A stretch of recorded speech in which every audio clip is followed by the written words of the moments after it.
నేను మాట్లాడింది మత్స్యకారుల గురించి మాట్లాడాను. నేను మాట్లాడితే రైతాంగం గురించి మాట్లాడాను. నేను మాట్లాడితే చేనేత కార్మికులకు బ్రాండ్ అంబాసిడర్గా ఉంటానని చెప్పాను. నేను యాక్టర్గా ఉండి మీరు ఆలోచించండి, నేను ఎన్ని అడ్వర్టైజ్మెంట్స్ చేసి ఉండొచ్చు. నేను కోట్లో డబ్బులు వచ్చిండేది కదా, ఎందుకు చేయలా? అరే పవన్ కళ్యాణ్ అనేవాడు గొంతు తిప్పితే ప్రజలకి మేలు జరగాలి, ప్రజల కష్టాలే కదా భుజం గాయాలి.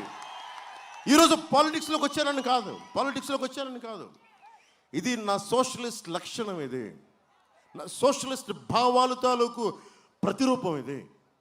అందుకే నేను ఎప్పుడు కూడా కూర్చోబెట్టి అడ్వర్టైజ్మెంట్ చేయలే. కానీ అలాంటిది బ్రాండ్ అంబాసిడర్గా చేనేత వారికి ఒప్పుకున్నా. అలాంటి మీ కష్టాలకి ప్రతినిధిని.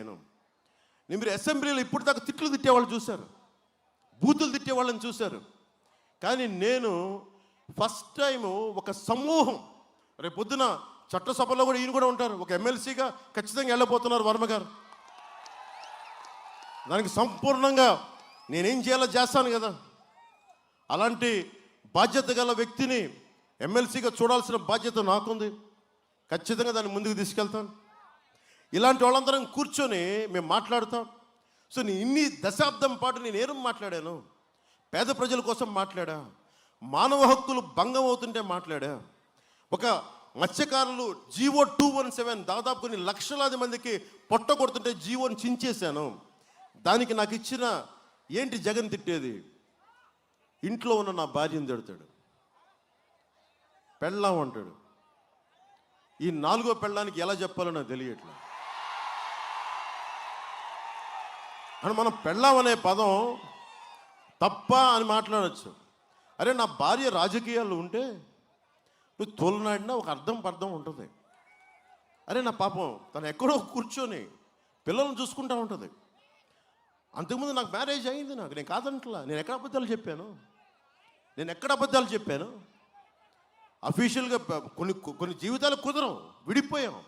పాపం నన్ను పెళ్లి చేసుకున్న వాళ్ళు ఎవరి జీవితాల్లోకి వెళ్ళిపోయారు. ఒక అమ్మాయి అయితే బిడ్డను కూడా కంది ఇంకొకరు పెళ్లి చేసుకొని, ఇంకొక పాపం నా బిడ్డలు ఇంకొకరు చూసుకుంటాను. నేను ముందుకెళ్ళాను.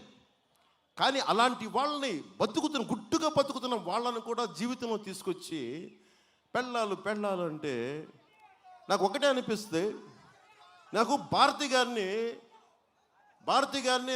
గారు అని అనిపిస్తామని ఎంత నాకు నోటి దాకా వచ్చి నాకు మనస్కరించదు.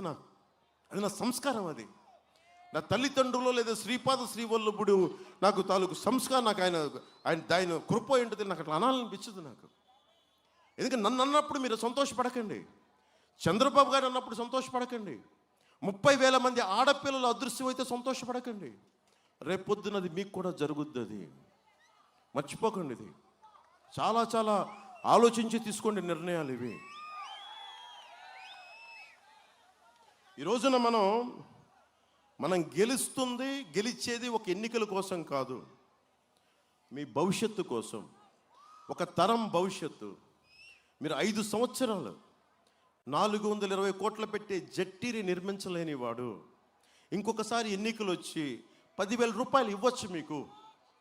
దానికి దయచేసి మీరు అమ్ముడైతే మీ బిడ్డల భవిష్యత్తుని 10,000 రూపాయలకి అమ్మేసుకున్నట్టు.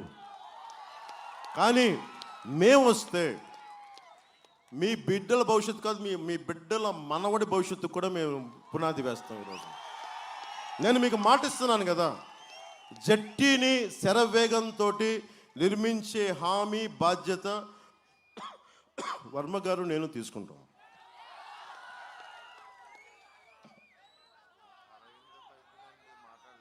చెప్తా